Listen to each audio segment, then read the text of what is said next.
Vasiyat degani bolam mana bu hovli senga, buni akangga mashina, buni suylinga hech vaqoya, buni o'zi eri boy degan gaplar vasiyat bo'lmaydi.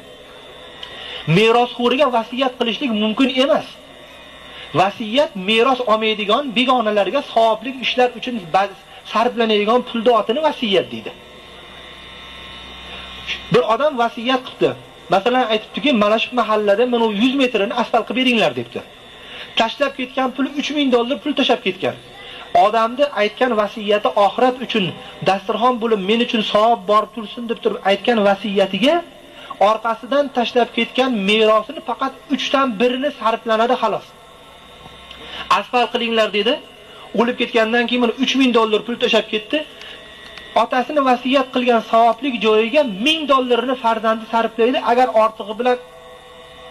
ortig'iga sarflanish kerak bo'lsa, farzandlar aytsa-ki, otamiz aytgan joyga shu 1000imizni beramiz xolos, ortig'ini biz bermaymiz desa, shariat bularni gunohkor demaydi.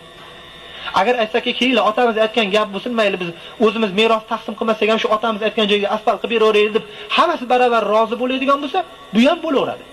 Lekin aytsa-ki, otamiz aytganiga faqat 1000 ni sarflaymiz, lekin aslida otamiz aytgan ish $2000 bilan bitar ekan, qolganini biz bermaymiz desa, shariat hech kim buni gunohkor demaydi. Agar har kim gunohkor bo'lsa, kofir bo'ladi ekan.